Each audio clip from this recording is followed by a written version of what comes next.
आपको सुविधा अनुसार जो कुछ क्लास चल रही चुप रहना। अब तक बोलना ये ले लो सपोर्ट दे दीजिए ऑलरेडी फेशियल इसके शूज या फोन लगा के दिख रहा है।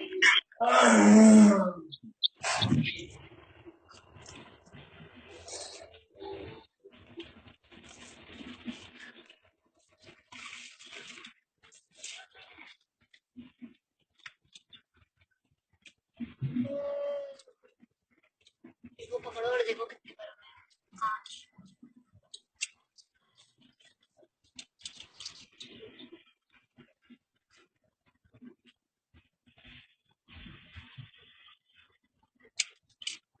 अरे भाई तलिया कहाँ से आ रही है? फिर कुछ कह दिया फिर जैसे वो नहीं लगा जो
जय सभी को आवाज आ रही है आप लोगों को? हाँ आ रही है। ठीक है शुरू करते हैं।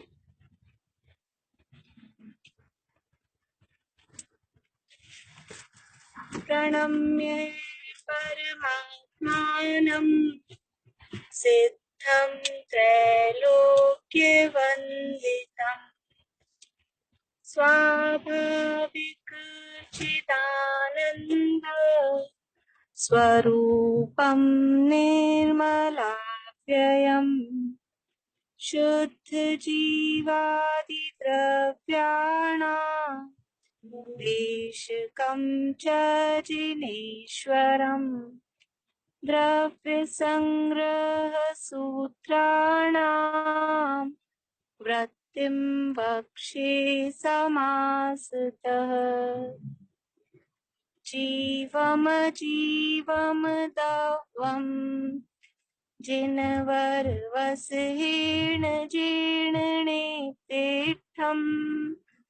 देविन्दविन्दवन्दम् वन्दे तं सपदा शिरसा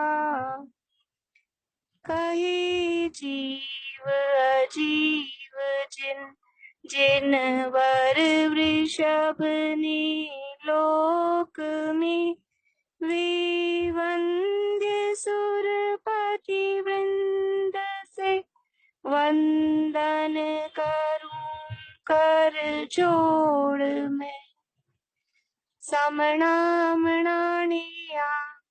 पंचेन्द्रिय निर्मणा परे सवे बादर सुमेन्दी सवे पचत इदराय।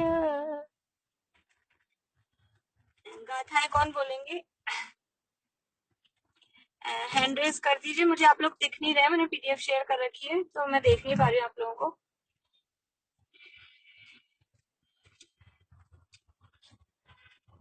अर्पणा जी आप बोल रहे हैं गाथाएं?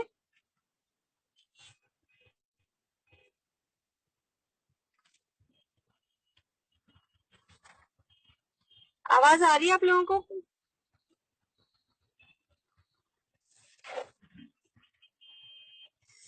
स्टॉप करना पड़ेगा। मीता भाभी आवाज आ रही है? म्यूट करके हाँ भाभी। बताइए।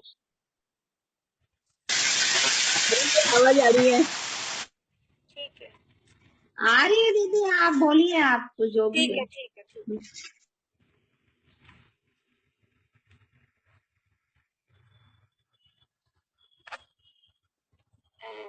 चलिए मीना चाची आप बोलिए गाथाएं 28 से 34। आसवदीजे कम्मं परिणामे पणो सविन्नेयो भावासवो जुनुतो। अरे वो पहले तो 28 नंबर की बोली ना। आसव बंधन संवर निर्जर मोखो सपुण्य पावाजे जीवा जीव विशेषा देवी समासेन पवनामो आसवदीजेन कम्मं परिणामे पणोसविन्नेयो भावासवो जिनतो तम्मा सवणं परो होदी निच्छत्ता विरधि पमाद क्रोध ओदात होत विन्नेया पण जसतिय चतु कंसो भेदादुपूर्वस्त नानावर्णादीनं जोगं जं पुग्गलं समासवदी भावासवो जुनुत्तो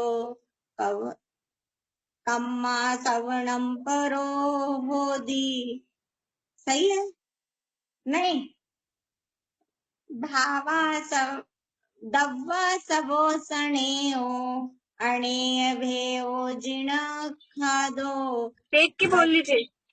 बच्चदिकम्मं जेन दु चेदन भावेन भावबन्धोऽसो कम्मादुपदेशानम् अन्नोन पवेशणम् इदुरो पयडिठ्ठिति अणुभागपदेश भेदात् च दुविदो बन्धो जोगापयडिपदेशा ठिठि अणुभागा कसायदो होन्ति चेदन परिणामो जो कम्मास आसवणीरोहणे हेदु स्वभाव संवरो खलु दव्वा आसवणो अन्नो रोहणे अन्नो स्वभाव। चलिए प्रीति आप शेयर कर दोगे क्या पीडीएफ? प्रीति या ज्योति जी कोई भी? हाँ मैं क्या भाभी। भी कौन सी वाली? यही मैंने आप लोगों को दोनों को मैसेज भी किया था, शायद आप लोगों ने देखा नहीं। अच्छा, एक जना कोई भी कर दीजिए, दोनों में से जो भी कर रहे हो बता दीजिए मेरे को। क्या मैं शेयर करूंगी तो आप। ठीक है, मैं खोल रही दीदी। मेरे पास बुक नहीं है अभी, तो मुझे पीडीएफ की जरूरत पड़ेगी। अच्छा, अभी भेजी आपने? नहीं प्रीति, तुम्हारे पास में है द्रव्य संग्रह की ये वाली अपनी पीडीएफ? हाँ हाँ भाभी है, तो मैं फिर तुम करती कर दो। हाँ ठीक है, प्रीति कर रही है। ठीक है। चलिए शुरू करते हैं अपन। प्रीति कितनी देर लगेगी? हो जाएगा जल्दी? दीदी द्रव्य संग्रह की करनी है क्या? हाँ चलो आप करो, जब तक मैं वैसे बैठ करके चला लेती हूँ। ठीक है। ठीक है। अच्छा, ये कर दिया, प्रीति ने कर दी। कर दिया? पेज हाँ। नंबर कौन सा है भाभी? पेज नंबर अपना 112 चल रहा है, 34वीं गाथा।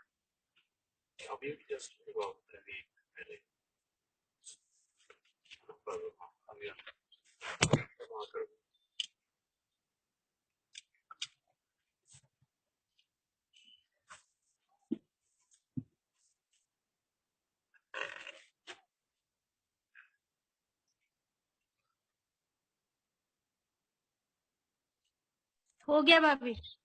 ठीक है।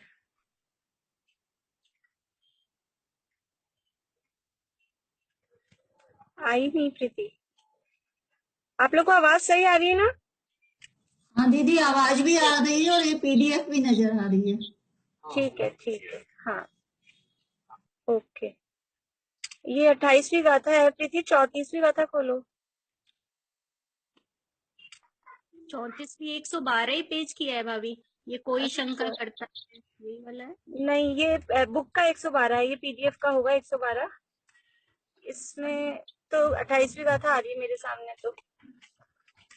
28वीं वाली कोई शंका करता है, ये वाला खुला है। हाँ ठीक है, ठीक है, ठीक है, देखते। हाँ, देखो यहाँ अपन ने अपना प्रकरण चल रहा था संवर के संबंध में, और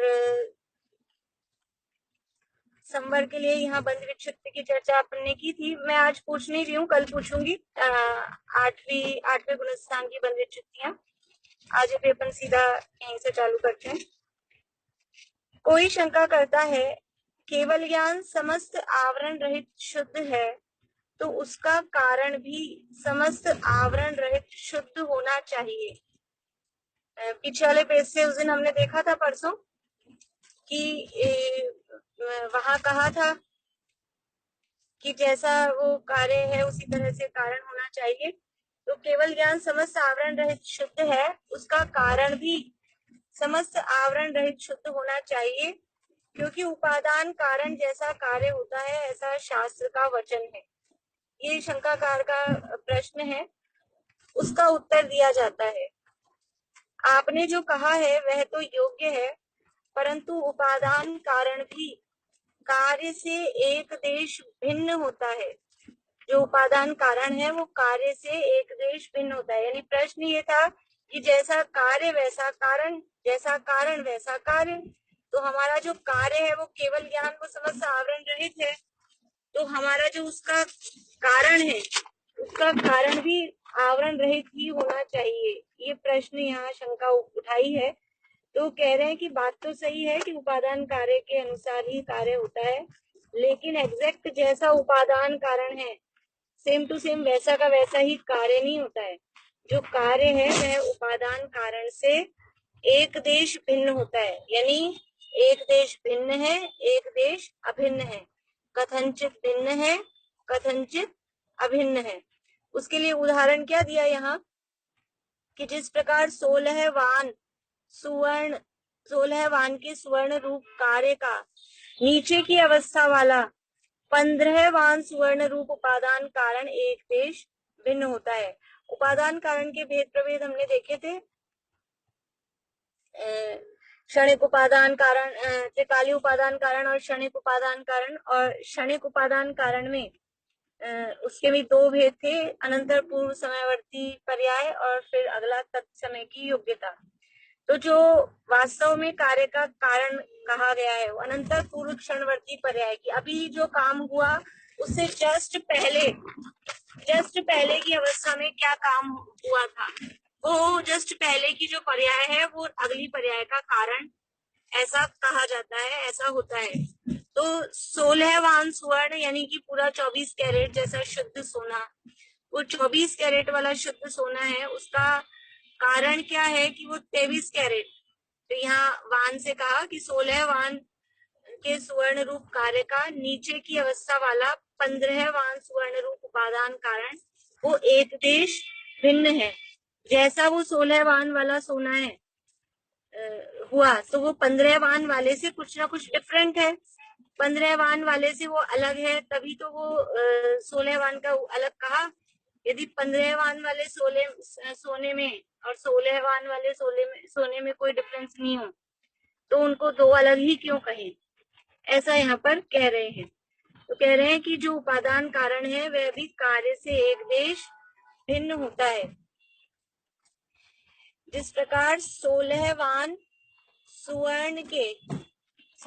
के स्वर्ण रूप कार्य का नीचे की अवस्था वाला 15वान स्वर्ण रूप उपादान कारण एक देश भिन्न होता है, और जिस प्रकार मिट्टी के कलश रूप कार्य का मिट्टी का पिंड स्थास कोश कुशूल रूप उपादान कारण एक देश भिन्न होता है, उसी प्रकार जैसे मिट्टी में भी जो घड़ा बना तो घड़े बनने से पहले सबसे पहले मिट्टी का पिंड दिखता है, फिर वो स्टेप बाय स्टेप बनता है। तो एकदम रेडी जो घड़ा हुआ उससे जस्ट एक स्टेप पहले वाला जो घड़ा है, तो वो एक स्टेप पहले वाला घड़ा और जो फाइनल जो घड़ा है, इन दोनों में भी कुछ ना कुछ अंतर है। हो सकता है ऊपर से देखने में कुछ फर्क दिखाई ना दे, लेकिन वास्तव में उनमें अंतर होता है, वो बात यहाँ कह रहे हैं। देखिए आगे, यहाँ तक की बात अपनी हो गई थी परसों।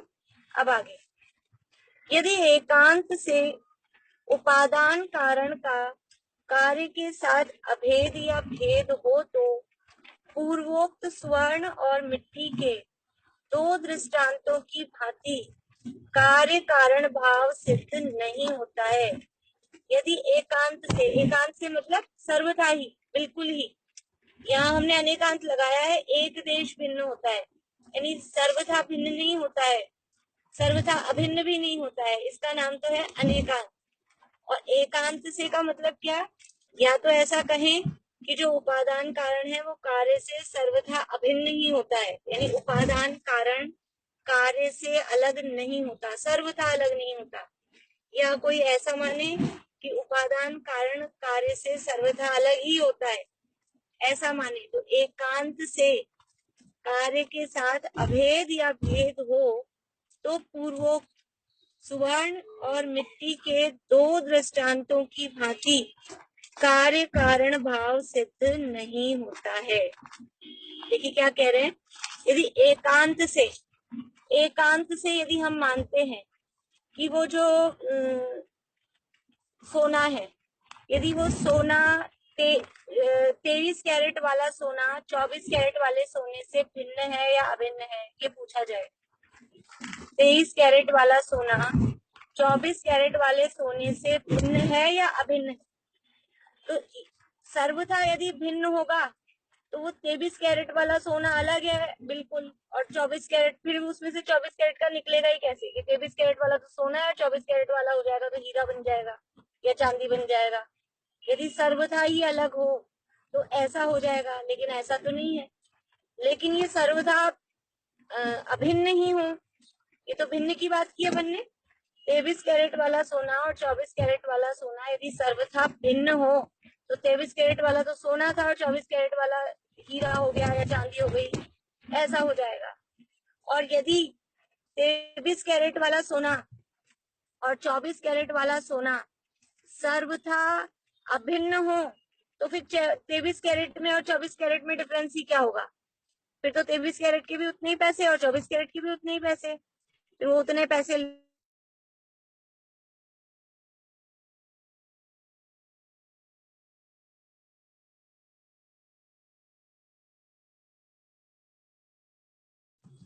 दीदी आवाज नहीं आ रही।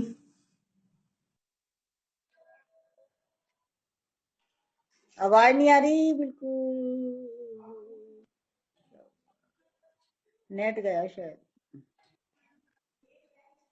हाँ नेट गया दीदी का, तकलीफ का ही काम होगा आज तो शायद।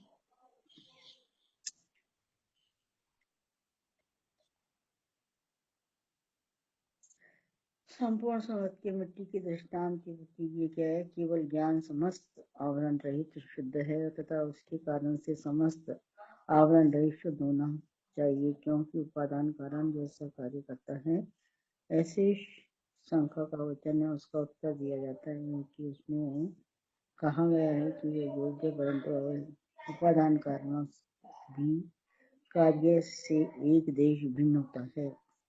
जिस प्रकार 16 मन के सुवर्ण रूप कार्यों का नीचे की अवस्था वाले सुवर्ण रूप उपादान कारण एक देश भिन्न होता है और उसी प्रकार मिट्टी के कलश रूप कार्य का मिट्टी का हिंदुस्तान के मिथुन रूप उपादान कारण एक देश भिन्न होता है। इसी प्रकार यदि एकांत के उपादान कारण का कार्य के साथ अभेद या भेद हो तो संपूर्ण अपूर्व एवं मिट्टी के दो दृष्टांतों की भांति कार्य कारण भाव सिद्ध नहीं होता।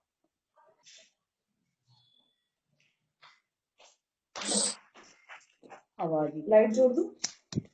अच्छा ये तू इसमें से नहीं, एक काम कर, कोई कॉपी हो ना तो उसका बीच का फिर दे देना, अभी नहीं, बाद में, अभी अभी तक अभी नेक्स्ट डे हुआ है।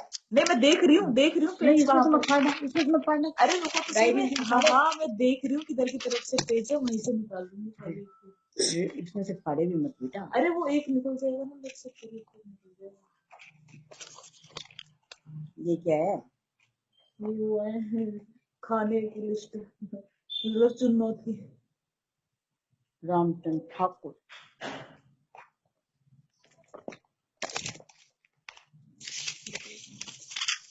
सारे काम करते मत फाड़े इसमें से।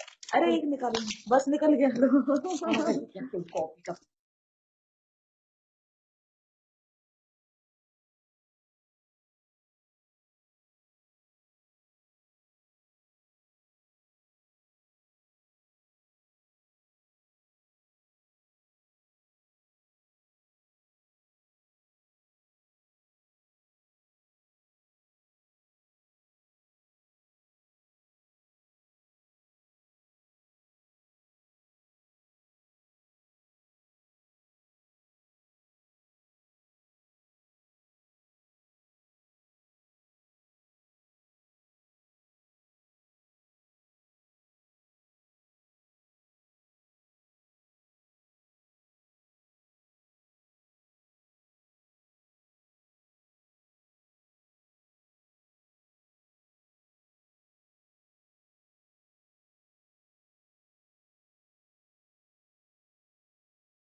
नेट गया ना, आवाज नहीं आ रही बिल्कुल भी।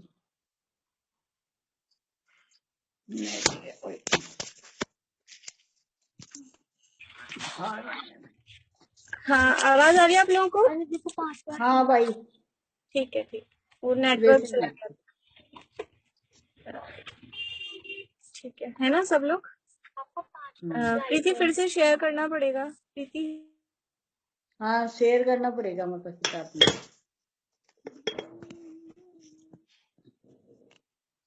गाड़ी में पढ़ाई, गाड़ी में पढ़ा रही है भाई।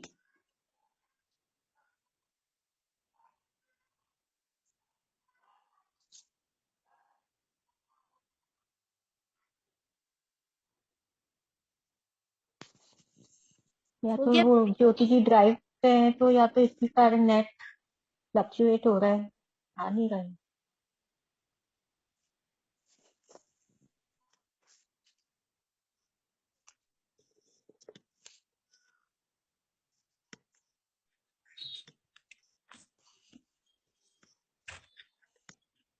देखिए तो ये यहाँ क्या कह रहे हैं,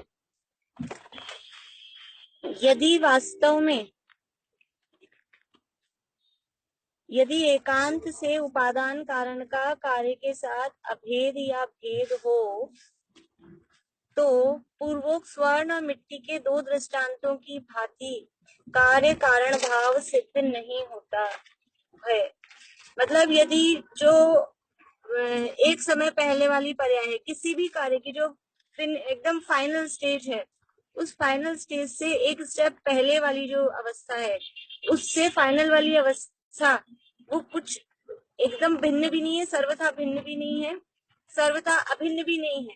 जैसे हमने उस दिन एक रोटी का दृष्टांत लिया था कि रोटी बन रही है तो तवे पे से कब उतारते हैं हम उसे, जो हमको लगता है कि पूरी सिक गई, यदि हम उसको कुछ 5 सेकंड पहले 10 सेकंड पहले भी उतारते हैं तो हम उसको कच्ची बोलते हैं।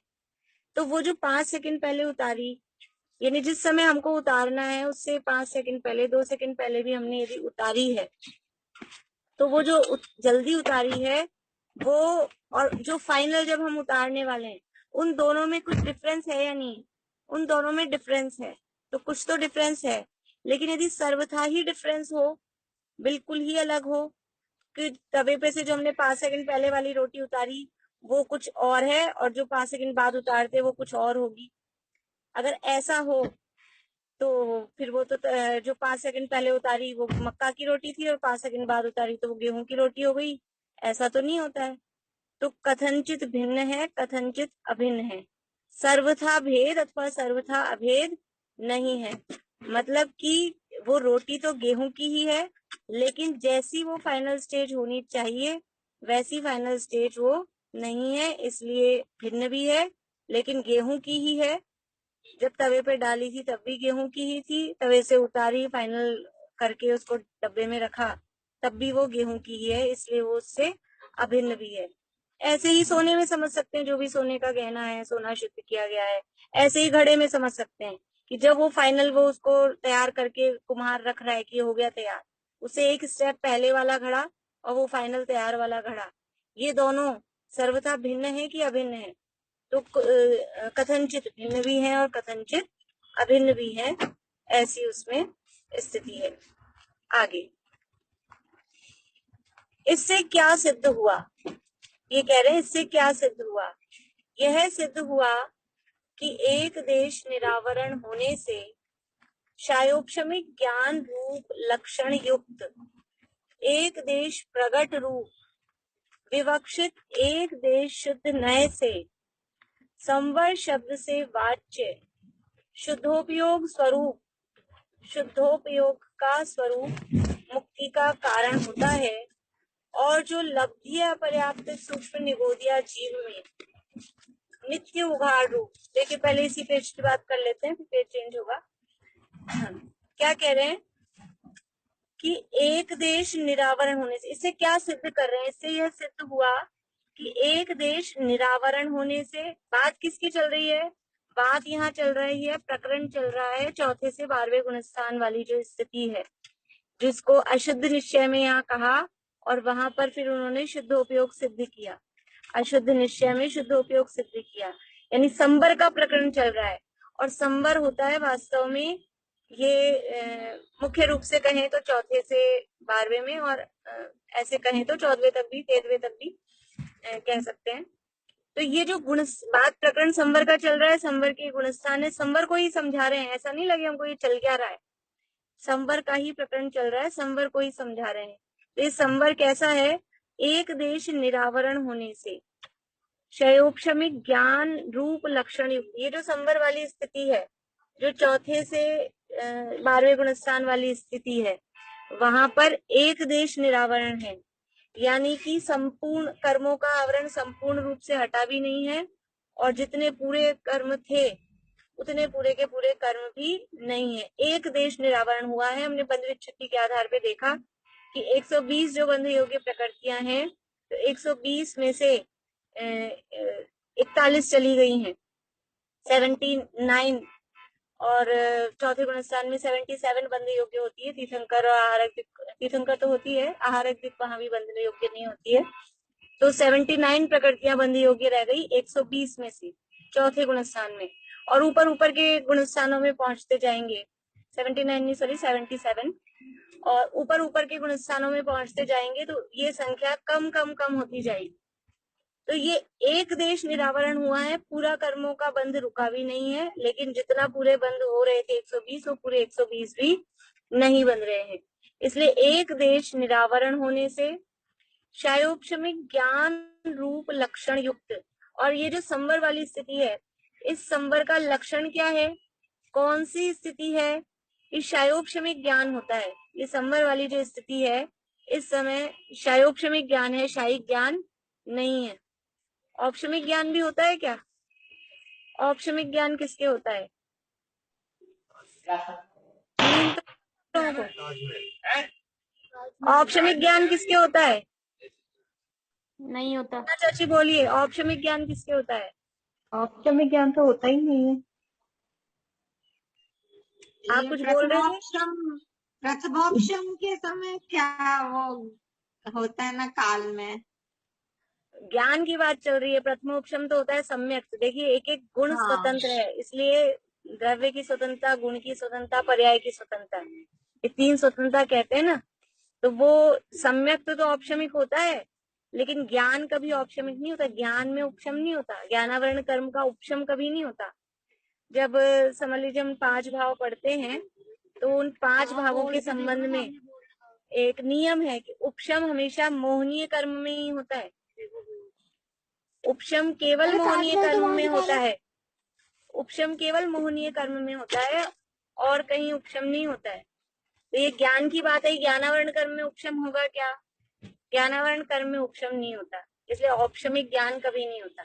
या तो शैक्षमिक ज्ञान होगा या शायिक ज्ञान होगा।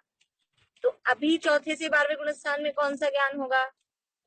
चौथे से 12वें में शायिक, शायोपशमिक, शायोपशमिक। चलिए, तो क्या कह रहे हैं आगे कि शायोपशमिक ज्ञान रूप लक्षण युक्त एक देश प्रगट रूप, एक देश प्रगट है। ये जो ज्ञान है सम्यक ज्ञान है। चौथे से 12वें गुणस्थान में सम्यक ज्ञान है और शायोपशमिक रूप है। तो वो ज्ञान की जो सम्यकता है या जो वो स्थिति है, वो एक देश प्रगट रूप है, पूर्ण ज्ञान नहीं है। इसलिए उसको कहा एक देश प्रगट रूप ज्ञान। विवक्षित एक देश शुद्ध नय से संवर शब्द से वाच्य शुद्धोपयोग स्वरूप, यानी शुद्धोपयोग का स्वरूप वो मुक्ति का कारण होता है। ये विवक्षित एक देश शुद्ध निश्चय नय से संवर शब्द से कहा गया है। ये जो स्थिति है चौथे से 12वें गुणस्थान वाली, जहां पर ये कहा कि ये एक ऊपर जो कहा था ना, देखिए ऊपर इसी पेज पे सबसे ऊपर की जो लाइनें थी, 3 लाइनें, वहां भी यही कहा था। मोक्ष का कारणभूत एक देश प्रगट, एक देश आवरण रहित, ये ऊपर भी यही कहा था। उसी बात को यहाँ कह रहे हैं कि वो एक देश ऊपर वाली बात को यहाँ सिद्ध कर रहे हैं। इसलिए कह रहे हैं इससे क्या सिद्ध हुआ कि इससे यह सिद्ध हुआ कि एक देश निरावरण होने से शायोपशमिक ज्ञान रूप लक्षण युक्त एक देश प्रगट रूप विवक्षित एक देश शुद्ध न से संवर शब्द से वाच्य शुद्धोपयोग स्वरूप मुक्ति का कारण होता है। इसलिए ये जो संवर वाली स्थिति है, ये संवर कहा गया है। और संवर से क्या कहा है? संवर से शुद्धोपयोग को कहा गया है, और ये शुद्धोपयोग मुक्ति का कारण होता है। और ये संवर किस नय का विषय है? कि एक देश शुद्ध नय का, एक देश शुद्ध निश्चय नय का विषय ये संवर है। लेकिन अभी बात यहाँ किसकी आ गई है? ज्ञान की। शायोपशमिक ज्ञान रूप लक्षण युक्त ये जो संवर है इसका, क्योंकि ऊपर प्रश्न में क्या कहा था? केवल ज्ञान। ज्ञान की बात कैसे आ गई यहाँ पर? शंका क्या की थी? केवल ज्ञान समस्त आवरण रहित शुद्ध है। और हमारे पास कौन सा ज्ञान है अभी? हमारे पास केवल ज्ञान है क्या? यहाँ तो बात आई थी क्षयोपशमिक केवल ज्ञान का प्रश्न किया, केवल ज्ञान समस्त आवरण है। हमारे इसमें कौन ज्ञान है? तो क्षयोपशमिक ज्ञान है। वो शायोपशमिक ज्ञान कैसा है? वो शायोपशमिक ज्ञान शायोपशम लक्षण रूप है, वो एक देश प्रकट रूप है, लेकिन वो शुद्धोपयोग स्वरूप है। चौथे से 12वें गुणस्थान में ये जो साधक दशा है उसमें वो ज्ञान शुद्धोपयोग स्वरूप उसको कहा, वो मुक्ति का कारण है। और कैसा है वो ज्ञान? कि जो लब्धि है पर्याप्त सूक्ष्म निगोदिया जीव में नित्य उघाड़ रूप आवरण रहित, कैसा है? लब्धि है पर्याप्त सूक्ष्म निगोदिया जीव में नित्य उघाड़ रूप आवरण रहित। प्रीति आगे करना पेज। कर दिया भाभी? निकल गया।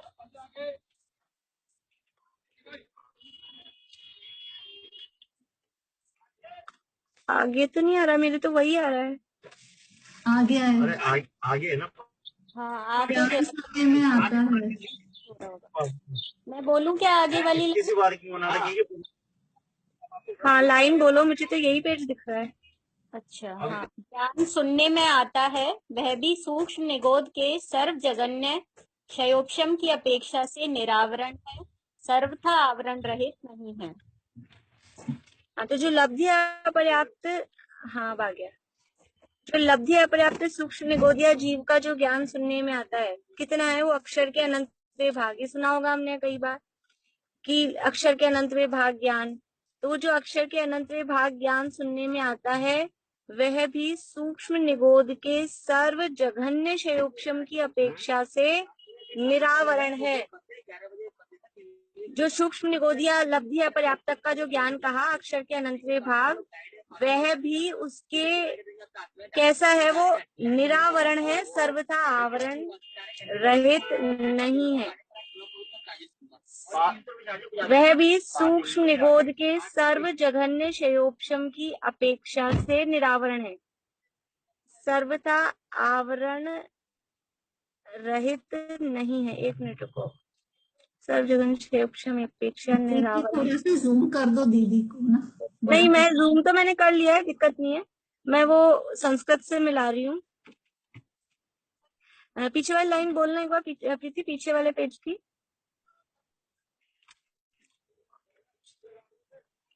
कहाँ से बोलूं? लब्धि लब्धि अपर्याप्त, हाँ हाँ हाँ हाँ। लब्धि अपर्याप्तक सूक्ष्म निगोदिया जीव में नित्य उघाड़ रूप आवरण रहित ज्ञान सुनने में आता है, वह भी सूक्ष्म निगोद की सर्व जगन्य क्षयोक्षम की अपेक्षा से निरावरण है, सर्वथा आवरण रहित नहीं है। हाँ देखिए, ये जो कह रहे हैं ना, जैसा अपन कहते हैं ऐसा अपन सुनते हैं कि लब्धि अपर्याप्तक जीव, जो सूक्ष्म निगोदिया लब्धि अपर्याप्तक जीव है, उसका ज्ञान वो निरावरण रहता है, यानी इतना ज्ञान का उघाड़ सब जीवों को रहता है। मतलब क्या कि कोई जीव है तो भले ही वो इतना हीन अवस्था में पहुंच जाए, लब्धि अपर्याप्तक सूक्ष्म निगोदिया लब्धि अपर्याप्तक वाली अवस्था में हो जाए, निगोदिया बन जाए, सामान्य शब्दों में नए लोगों को समझ में नहीं आए सूक्ष्म निगोदिया लब्धि अपर्याप्तक, तो जो निगोदिया जीव है, निगोदिया तो समझ में आता है सुधा जी, निगोदिया समझ में आता है, निगोदिया जीव शिमला अभी, निगोदिया समझ में आता है ना, निगोदिया, निगोदिया सबसे हीन अवस्था है। और उस निगोदिया में भी दो प्रकार के होते हैं, हमने 12वीं गाथा में पढ़ा था, एक बादर निगोदिया, एक सूक्ष्म निगोदिया। तो उसमें सूक्ष्म और हीन है, एक तो निगोदिया अपने आप में हीन, उसमें भी सूक्ष्म निगोदिया और हीन, फिर उसमें भी होते हैं पर्याप्त भी और अपर्याप्त भी। तो जो अपर्याप्त है वो और हीन अवस्था, तो निगोदिया में भी सूक्ष्म निगोदिया और उसमें भी लब्धि अपर्याप्तक। तो लब्धि अपर्याप्तक सूक्ष्म निगोदिया का जो ज्ञान है वो सबसे कम होता है, सबसे हल्का, सब सर्व जघन्य, सबसे कम ज्ञान किसके पास है दुनिया में, जीवों यानी किन जीवों में, तो सूक्ष्म निगोदिया लब्धि अपर्याप्तक के पास में सबसे कम ज्ञान है। तो उसका जो ज्ञान है वो कहते हैं कि वो उतना ज्ञान तो हमेशा प्रकट रहता ही है। तो उसका ज्ञान आवरण रहित है क्या, उसके क्या ज्ञानावरण कर्म नहीं है क्या, उसके जितना ज्ञान है, तो कह रहे हैं उसका जितना ज्ञान प्रकट है उतना आवरण नहीं है, लेकिन ऐसा नहीं कि उसका सर्वथा ही निरावरण हो। जो यहाँ शब्द कह रहे हैं कि वह भी सूक्ष्म निगोद के सर्व जघन्य क्षयोक्षम, सर्व जघन्य मतलब सबसे कम, क्षयोक्षम का सबसे छोटे से छोटा मतलब सबसे कम से कम जो क्षयोक्षम होगा उसका नाम है सर्व जघन्य, लीस्ट, एकदम लीस्ट, कम से कम वाला, उस क्षयोक्षम की अपेक्षा से निरावरण है, उतना उसके पास आवरण नहीं है, जितना उसको क्षयोक्षम है उतना उसके पास आवरण नहीं है, लेकिन वो सर्वथा ही आवरण रहित हो ऐसा नहीं है। यानी कि जो ये क्षयोक्षम है, ये जो ज्ञान की बात चल रही है कि क्षयोक्षम एक ज्ञान है, तो ये क्षयोक्षम का मतलब क्या है कि कुछ ना कुछ प्रकट रहेगा, कुछ ढका रहेगा, कुछ प्रकट रहेगा, उसको कहते हैं क्षयोक्षम। तो ये जो क्षयोक्षम है ये ऐसा है कि सूक्ष्म निगोदिया को भी सर्वथा निरावरण नहीं है, सर्वथा आवरण भी नहीं है, जितना उसके ज्ञान है उतना निरावरण है, और जितना उसके ज्ञान नहीं है उतना उसके आवरण है। ऐसा ये यहाँ सूक्ष्म निगोदिया का उदाहरण देके बताया। आगे शंका, वह आवरण रहित किस प्रकार रहता है। अब वो जो सूक्ष्म निगोदिया का ज्ञान है वो आवरण रहित किस प्रकार रहता है।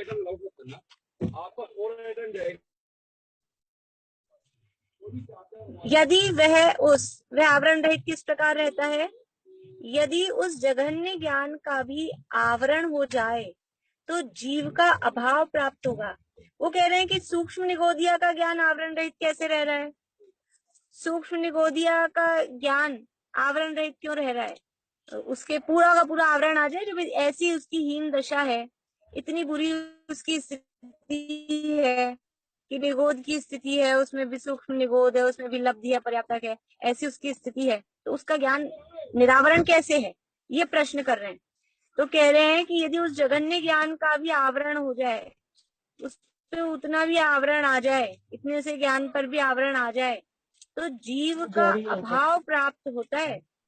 यदि उस निगोदिये का इतना सा जो ज्ञान बचा हुआ है, अक्षर के अनंते भाग, उस पर भी आवरण आ जाए तो जीव का ही अभाव हो जाएगा।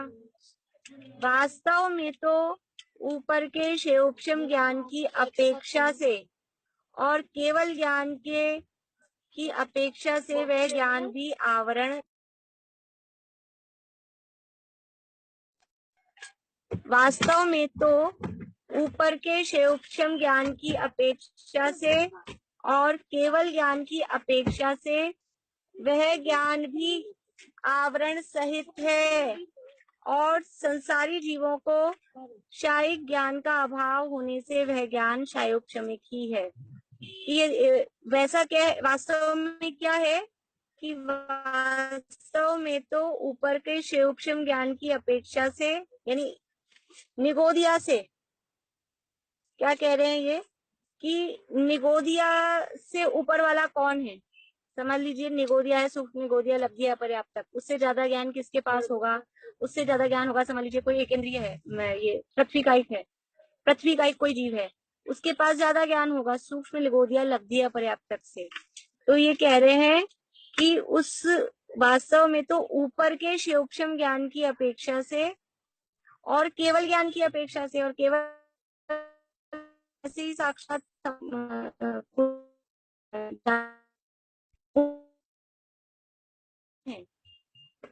कि यहाँ प्रकरण क्या चल रहा है, क्या कहते हैं, ऐसा कहते हैं कि जो सूक्ष्म निगोदिया लब्धि पर्याप्तक का ज्ञान है वो आवरण रहित होता है। जो जघन्य ज्ञान होता है ना, जघन्य ज्ञान कौन सा होता है, जघन्य ज्ञान होता है सूक्ष्म निगोदिया लब्धि पर्याप्तक का। अर्पणा जी समझ में आ रही बात, नहीं आ रही? मैम आ रही है। समझ में आ रहा है कि नहीं आ रहा है? हाँ जी मैम आ आ रही रहा है। है। हाँ जी। जघन्य ज्ञान होता है सूक्ष्म निगोदिया लब्धि एक अंदर से करती हूँ, यहाँ से करके बाहर निकल जाओ। जघन्य ज्ञान होता है सूक्ष्म निगोदिया का लब्धि पर्याप्तक का, है ना। तो कहते हैं वो ज्ञान है वो आवरण रहित है, मतलब उतना ज्ञान पे आवरण नहीं होता है, ऐसा कहा जाता है। लेकिन वो ज्ञान सर्वथा निरावरण नहीं होता, यानी कि उतना ज्ञान बिल्कुल ही उस ज्ञान पे आवरण नहीं हो, ऐसा नहीं है। मतलब ऊपर के जीवों की अपेक्षा से देखेंगे, उससे ऊंचे जीवों की अपेक्षा से देखेंगे तो उसके आवरण है, केवल ज्ञान की अपेक्षा से देखेंगे तो उसके आवरण है।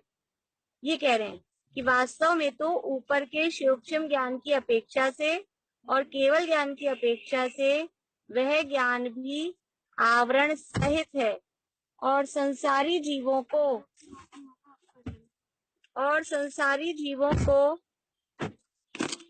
शायिक ज्ञान का अभाव होने से वह ज्ञान शायोपशमिक ही है। वास्तव में क्या है कि वो केवल ज्ञान की अपेक्षा से और सूक्ष्म ज्ञान की अपेक्षा से तो आवरण सहित है ही, और संसारी जीवों को क्योंकि शायोपशमिक ज्ञान ही होता है, शायिक ज्ञान होता ही नहीं है, इसलिए वो ज्ञान शायोपशमिक ही है। सूक्ष्म निगोदिया का जो ज्ञान है उसको निरावरण कहा जाता है। वो निरावरण इस अपेक्षा से कहा जाता है कि जितना वो ज्ञान है उतना ज्ञान का उगाड़ हमेशा सब जीवों को मतलब जीव मात्र को, सामान्य रूप से जीव को उतना ज्ञान का उगाड़ रहता ही है। यदि उसका भी आवरण हो जाए तो जीव ही नहीं रहेगा, ज्ञान से ही रहित हो जाएगा। इसलिए उतना उघाड़ तो होता है, परंतु वास्तव में वो ज्ञान भी आवरण सहित ही है, क्योंकि संसारी जीवों को क्षय ज्ञान नहीं होता, इसलिए वो ज्ञान क्षयोक्षमिक ही है। यदि नेत्र पटल के एक देश निरावरण की भांति, अर्थात नेत्र पटल कुछ खुला हो उसकी भांति केवल ज्ञान के अंश रूप वह ज्ञान हो, तो उस एक देश से भी लोकालोक की प्रत्यक्षता होती। क्या कह रहे हैं? ऐसा कह रहे हैं कि जैसे हमें, जैसे वो निगोदिया को जो ज्ञान है वो जैसे आंख हमारी थोड़ी सी बंद हो और थोड़ी सी, जैसे पूरी बंद कर ली तो कुछ नहीं दिख रहा, लेकिन हमने थोड़ी सी आंख खोली, इतनी सी जरा सी, तो दिखता है ना। मीना चाची करके देख रहे हो आप? थोड़ी सी हमने पूरी आंख बंद की तो कुछ नहीं दिख रहा, और फिर थोड़ी सी खोलते हैं तो जितनी खुली उतना दिखता है, जितनी खुलती है उतना उतना दिखता जाता है। ऐसा होता है। यहाँ कह रहे हैं कि नेत्र पटल के एक देश निरावरण की भांति, अर्थात नेत्र पटल कुछ खुला हुआ हो उसकी भांति केवल ज्ञान के अंश रूप वह ज्ञान हो। क्योंकि ऐसा कहा कि वो जो निगोदिया का ज्ञान है ना, सूक्ष्म निगोदिया लब्धिया पर्याप्तक जीव का ज्ञान, वो केवल ज्ञान का अंश है। अंश मतलब वो केवल ज्ञान का सूचक है, ऐसा शब्द कहते हैं उसके लिए।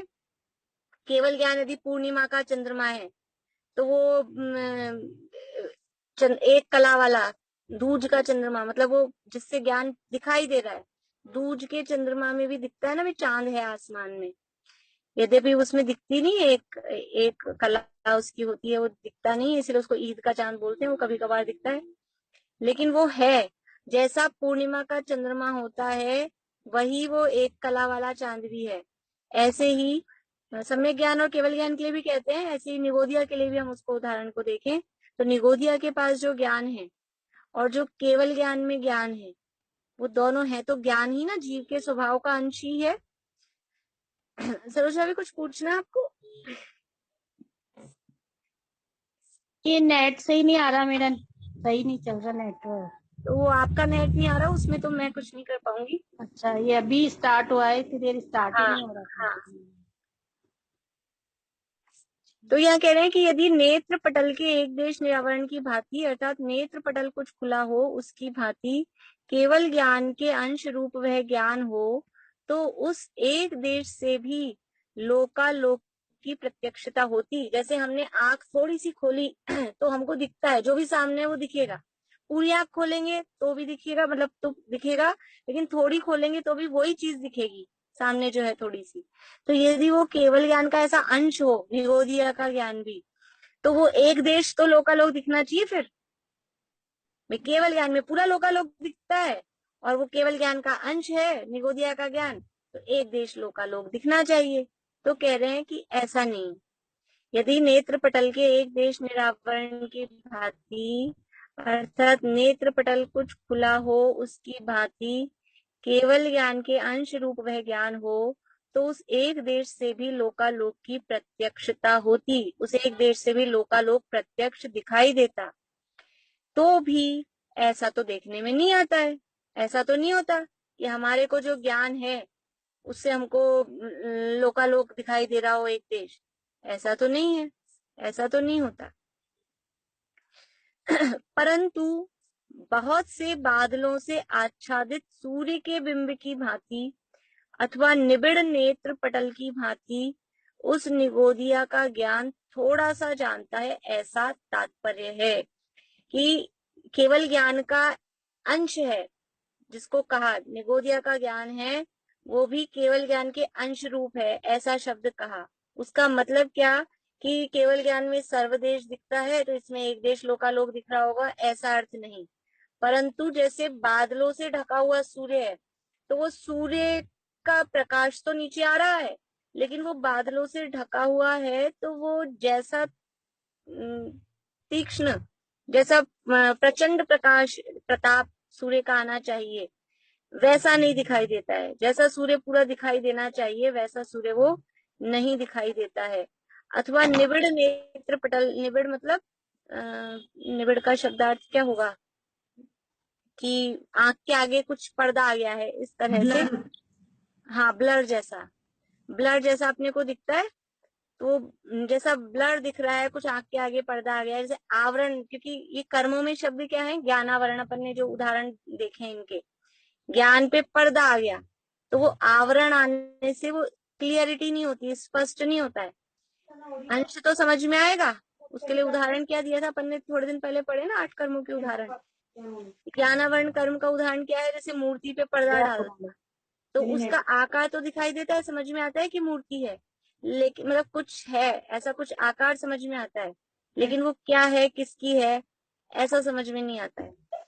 इसलिए वो कह रहे हैं कि ये जो कहा कि ये केवल ज्ञान का अंश है, तो वो केवल ज्ञान का अंश ऐसा नहीं है कि उससे एक देश लोकालोक दिखाई देगा। वो किस रूप में अंश है कि जैसे बादलों से ढका हुआ सूर्य हो वैसा, अथवा निबिड़ नेत्र पटल की भांति उस निगोदिया का ज्ञान थोड़ा सा जानता है, ऐसा तात्पर्य है। ऐसा इसका तात्पर्य है, ये भावार्थ है। इस तरह से ये ज्ञान उसका जानता है। देखिए एक बार पूरा ऊपर से पढ़ रही हूँ, आप लोगों को मतलब भाव ख्याल में लेना, अपन ने जो भी अभी समझा है। वह आवरण रहित किस प्रकार रहता है। यदि उस जघन्य ज्ञान का भी आवरण हो जाए तो जीव का अभाव प्राप्त होता है। वास्तव में तो ऊपर के सूक्ष्म ज्ञान की अपेक्षा से और केवल ज्ञान की अपेक्षा से वह ज्ञान भी आवरण सहित है, और संसारी जीवों को शायिक ज्ञान का अभाव होने से वह ज्ञान शायोपशमिक ही है। यदि नेत्र पटल के एक देश निरावरण की भांति, अर्थात नेत्र पटल कुछ खुला हुआ हो, उसकी भांति केवल ज्ञान के अंश रूप वह ज्ञान हो, तो उस एक देश से भी लोकालोक की प्रत्यक्षता होती। तो भी ऐसा तो देखने में नहीं आता है, परंतु बहुत से बादलों से आच्छादित सूर्य के बिंब की भांति अथवा निबिड़ नेत्र पटल की भांति उस निगोदिया का ज्ञान थोड़ा सा जानता है, ऐसा तात्पर्य है। ठीक है, आगे बढ़े। किसी को कोई समस्या समझ में आया? ठीक है, आगे बढ़े। अब आगे कह रहे हैं शयोपशम का लक्षण। पहले हमने पढ़ा हुआ है, समझ लीजिए, अभी अपन ने गुणस्थान की चर्चा में भी पढ़ा था और उससे पहले तवार सूत्र में भी पढ़ा था। अभी यहाँ वही बात फिर से कह रहे हैं, शयोपशम का लक्षण कहते हैं सर्व प्रकार से आत्मा के गुणों का आच्छादन करने वाली कर्म की शक्तियों को सर्वघाती स्पर्धक कहते हैं। परिभाषा याद है किसी को शयोपशम की? बता सकते हैं कोई? अपन ने जो शयोपशम की परिभाषा पढ़ी हुई है। ज्ञान अतित्व याद नहीं।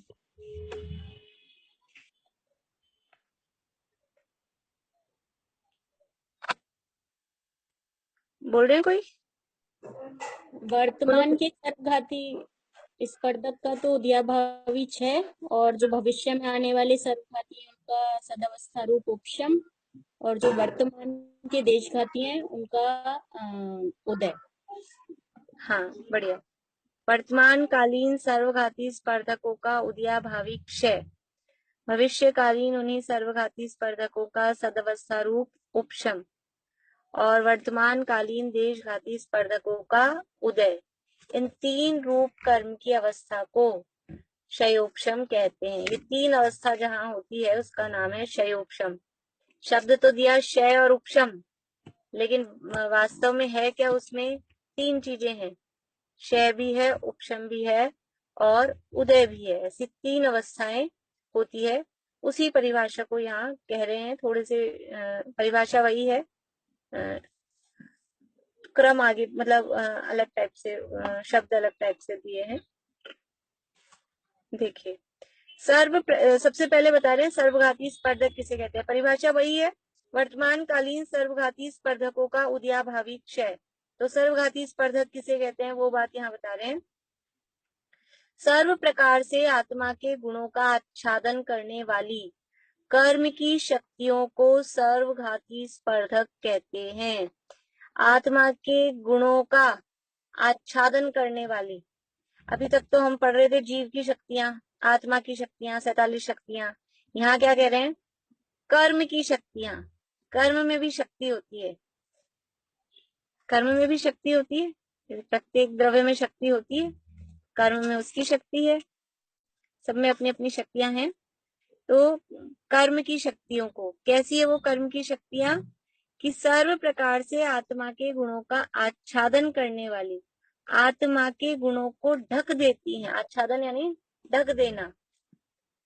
कैसे ढक देना? सर्व प्रकार से, पूर्ण रूप से, यानी जो कर्म के गुण, आत्मा के गुणों को पूर्ण रूप से ढकने में, पूर्ण रूप से जैसे हम बोलते हैं घात करने में जो कर्म निमित्त होते हैं उसे कहते हैं सर्वघाती। और घात करना मतलब नष्ट करना नहीं, वो आच्छादन करना, ढक देते हैं, प्रकट नहीं होने देते। तो सर्व प्रकार से आत्मा के गुणों का आच्छादन करने वाली कर्म की शक्तियों को सर्वघाती स्पर्धक कहते हैं। कि जो आत्मा के गुणों को पूर्ण रूप से ढक देते हैं, ऐसे कर्म को, कर्म की शक्ति को क्या कहेंगे? कर्म की शक्ति को क्या कहते हैं? कर्म की शक्ति को क्या कहेंगे? बोलिए ज्योति जी, कर्म की शक्ति को क्या कहेंगे? शक्ति के अंश। कर्म में कौन सी शक्ति है? कर्म की शक्ति का शब्द क्या दिया है यहाँ? बोलो कुछ। अनुभाग। बढ़िया, अनुभाग। कर्म की शक्ति उसका अनुभाग है, फल देने की शक्ति अनुभाग ही होता है ना। तो सर्व प्रकार से आत्मा के गुणों का आच्छादन करने वाली कर्म की शक्तियों को सर्वघाती स्पर्धक कहते हैं। परिभाषा है ये, याद करनी है, अभी 4-5 बार मैंने बोल दी है। क्या है? फिर से बोल रही हूँ। सर्व प्रकार से आत्मा के गुणों का आच्छादन करने वाली कर्म की शक्तियों को सर्वघाती स्पर्धक कहते हैं। और देशघाती किसे कहते हैं? कि और विवक्षित एक देश से आत्मा के गुणों का आच्छादन करने वाली कर्म की शक्तियों को देशघाती स्पर्धक कहते हैं। कि एक देश से, वो कह रहे थे सर्व प्रकार से आत्मा के गुणों का आच्छादन करने वाली, अब यह कह रहे हैं कि एक देश से, यानी सर्व प्रकार से नहीं, एक देश रूप से आत्मा के गुणों का आच्छादन करना, यानी आत्मा के गुणों को ढकना, मतलब कि उसको प्रकट नहीं होने देना। देखो, कर्म आत्मा के गुणों का घात करते हैं, घातिया कर्म। इसका मतलब क्या है? कि उस गुण का जो कार्य है, उस गुण की जो निर्मल अवस्था है, उसको प्रकट नहीं होने देते, यही घात करना है। इसके अलावा और कोई घात करना नहीं है। आत्मा के गुणों की शुद्ध अवस्था को, निर्मल अवस्था को प्रकट नहीं होने देना, यही ढकना है, यही घात करना है। और कोई वो चाकू छुरा लेके घात करके हत्या कर देते हो और फिर दोबारा कभी वो प्रकट ही नहीं हो, ऐसा नहीं। बस वो वर्तमान में उसको प्रकट नहीं होने दे रहे, यही उसका घात करना है। तो एक देश से, विवक्षित एक देश से मतलब एक देश रूप से आत्मा के गुणों का आच्छादन करने वाली कर्म की शक्तियों को देशघाती स्पर्धक कहते हैं। ये दो तरह के स्पर्धक। स्पर्धक किसे कहते हैं? स्पर्धक किसे कहते हैं? पता है किसी को? बता सकते हैं? पूर्णिमा आंटी बोलिए। वर्ग के हाँ, समूह, पूर्णिमा आंटी बोलिए। वर्ग के समूह को स्पर्धक और स्पर्धकों के समूह को वर्गना। नहीं, उल्टा हो गया। वर्गों के समूह को वर्गना और वर्गनाओं के समूह को स्पर्धक। हाँ, बराबर है। बढ़िया। देखिए, वर्ग किसे कहते हैं? वर्ग कहते हैं परमाणु को, और परमाणुओं का समूह, लेकिन कोई से भी परमाणुओं का समूह नहीं, समान अविभागी प्रतिच्छेद वाले, समान शक्ति वाले, कुछ एक से सिमिलर हो, ऐसे परमाणुओं के समूह को कहते हैं वर्गना। जैसे हमने बोला कार्बन वर्गना, तो कार्बन वर्गना में वो कर्म बनने योग्य कुछ सिमिलर परमाणु होते हैं, उनका स्कंध है, उसको बोलते हैं कार्बन वर्गना। तो समान अविभागी प्रतिच्छेद वाले जो परमाणु हैं, उनके समूह को समान अविभागी प्रतिच्छेद वाले परमाणुओं के समूह को वर्गणा कहते हैं। परमाणुओं को तो वर्ग कहते हैं और उन वर्गों के समूह को वर्गणा कहते हैं, और ऐसी समान वर्गणाओं के समूह को स्पर्धक कहते हैं। वर्गणाओं के समूह को स्पर्धक कहते हैं। तो वो जो कार्बन वर्गणाएं आत्मा के साथ आके कर्म रूप में बंधी, तो कुछ जो कर्म है वो सेम एक रेंज बनाते हैं, उनकी एक रेंज होती है, बनाते हैं मतलब एक रेंज होती है। जैसे हमने एक रेंज, उदाहरण के लिए 100 से लेके 200 तक की एक रेंज है, जिसमें 100 रूप उनकी स्थिति होगी या 100 रूप उनका अनुभाग होगा। स्पर्धक बोलते हैं अनुभाग की अपेक्षा से। तो 100 फल देने की, कुछ भी समझ लो, 100 किलो, 100 ग्राम, 100 ग्राम फल देने की शक्ति है कुछ वर्गणाओं में। तो किसी में 100 की है, किसी में 125 की है, किसी में 150 की है, किसी में 160 की है, ऐसे ऐसे हैं। तो 100 से लेके 200 तक की रेंज वाले जितने भी हैं, उन सबका एक ग्रुप बना दिया, उनको एक डब्बे में रख दिया, तो वो कहलाएगा एक स्पर्धक। समान अविभागी प्रतिच्छेद वाले जो वर्गणाएं हैं उनका समूह वो कहलाता है स्पर्धक। तो ऐसे कौन से स्पर्धक हैं? ये कह रहे हैं सर्वघाती होते हैं और देशघाती होते हैं, कि जो आत्मा के गुणों को सर्व रूप से आच्छादित करते हैं वो सर्वघाती स्पर्धक है, उनका ग्रुप ऐसी वर्गणाओं का। और जो एक देश रूप से आच्छादित करते हैं ऐसी वर्गणाओं का ग्रुप, वो देशघाती स्पर्धक कहलाता है। बोलिए ज्योति जी। दीदी ये जो स्पर्धक है ना, समान अविभागी जो परमाणु के समूह का जो वर्ग है, ये स्कंद रूप में रहता है या खुले खुले रहेंगे? स्कंद, स्कंद को ही बोलते हैं, वर्गणा स्कंद ही है और स्पर्धक भी स्कंद ही है।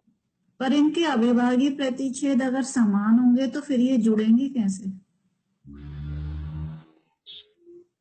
समान अविभागी प्रतिच्छेद मतलब है वो अनुभाग की अपेक्षा से बात करें ना, फल देने की शक्ति की अपेक्षा से।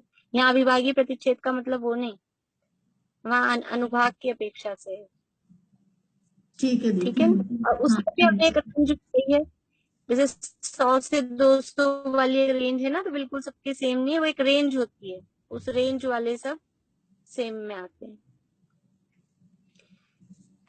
चलिए, तो ये आगे भी है इसमें, कर लेंगे इसको अपन और आगे वापस से। अभी अपना समय भी हुआ है, कल इसको आगे बढ़ाते हैं, अभी यहीं पूरा करते हैं। जय श्री।